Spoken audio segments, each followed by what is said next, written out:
नमस्कार, मी विलास महल्ले आणि आपण पाहता जी टीव्ही न्यूज मराठी. घाटंजी येथून एक ब्रेकिंग बातमी समोर येत आहे.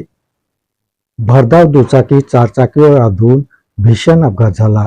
या अपघातात दुचाकीवरील दोघांचा हा मृत्यू झाला असून यवतमाळच्या घाटंजी मानोली रस्त्यावर ही दुर्दैवी घटना घडली आहे.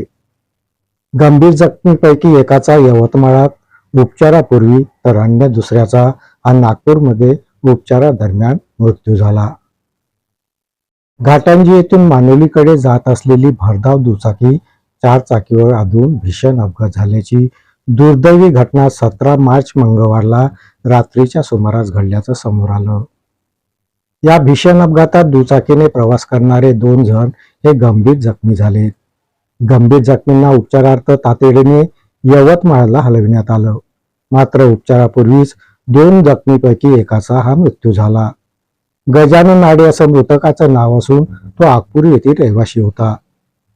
तर अपघातात गंभीर जखमी झालेल्या प्रज्वल चातारे याला नागपूरला हलविण्यात आलं. मात्र उपचारादरम्यान प्रज्वलचाही मृत्यू झाला.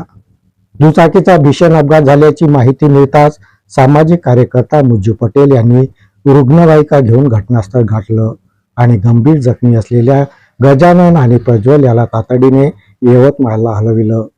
मात्र रुग्णालयात पोहोचण्यापूर्वीच गजाननचा श्वास थांबला. प्रज्वलची प्रकृती सुद्धा गंभीर झाल्याने त्याला पुढील उपचाराकरिता नागपूर येथील एम्स रुग्णालयात हलविण्यात आलं. यावेळी आर्मी केळापूर विधानसभा मतदारसंघाचे आमदार प्राध्यापक राजू तोळसाम यांनी रुग्णालयासोबत संपर्क साधून प्रज्वल याच्यावर तातडीने उपचार सुरू करण्याच्या सूचना केल्या. मात्र उपचारादरम्यान प्रज्वलचाही मृत्यू झाला. अपघाताची नोंद ही घाटंजी पोलिसात करण्यात आली असून पुढील तपास पोलिसांनी सुरू केला आहे. गजानन आणि प्रज्वल याच्या दुर्दैवी मृत्यूमुळे आगपुरी गावावर शोककळा पसरली. या बातमीपत्रात इथेच थांबतो. परत भेटूया नवीन बातमीपत्रात. तोपर्यंत पाहत राहा जी टीव्ही न्यूज मराठी. नमस्कार.